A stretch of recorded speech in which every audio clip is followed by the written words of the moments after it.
కేంద్ర ప్రభుత్వం అందిస్తున్న నిధులను సక్రమంగా వినియోగించి అభివృద్ధికి సహకరించాలని ఎంపీ గోడం నాగేష్ అన్నారు. ఆదిలాబాద్లోని కలెక్టరేట్ సమావేశ మందిరంలో నిర్వహించిన దిశా మీటింగ్లో జిల్లా కలెక్టర్ రాజర్షి షా, ఎమ్మెల్యే పాయల్ శంకర్తో కలిసి ఎంపీ పాల్గొన్నారు. శాఖల వారీగా కేంద్ర ప్రభుత్వ నిధులు, పనులు, యూసీల వివరాలను అడిగి తెలుసుకున్నారు. ఈ సందర్భంగా జిల్లా అధికారులకు పలు అంశాలపై దిశానిర్దేశం చేశారు. విజిలెన్స్ అండ్ మానిటరింగ్ సమీక్ష సమావేశం దిశ మొట్టమొదటి సమావేశం జరిగింది.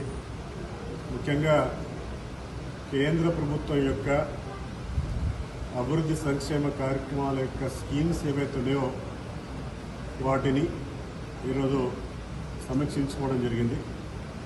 చాలా విషయాల్లో అది డిఆర్డీఏ కావచ్చు, లేకపోతే పంచాయరాజ్ వింగ్స్ కావచ్చు, అగ్రికల్చర్ వింగ్ కావచ్చు, ఏదైతే లింకప్ ఉన్నటువంటి కేంద్ర ప్రభుత్వానికి ఉన్నటువంటి లింకప్ ఉన్నటువంటి మరి డిపార్ట్మెంట్స్కి సమీక్ష,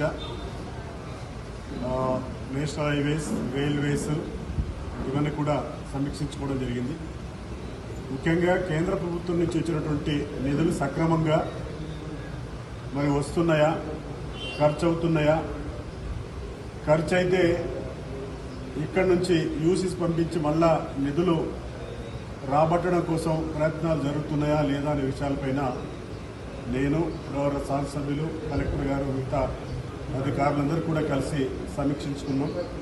కొన్ని డిపార్ట్మెంట్స్లో నిధులున్నా కూడా నిధులు ఖర్చు అయిన తర్వాత యూసీస్ పెండింగ్ ఉండడం వల్ల, యూసీస్ పంపించకపోవడం వల్ల కేంద్ర ప్రభుత్వం నుంచి నిధులు, ఎందుకంటే ఏ గవర్నమెంట్ అయినా యూసీ ఇచ్చిన తర్వాతనే ఫర్దర్గా ఫండ్స్ ఇవ్వడం జరుగుతుంది.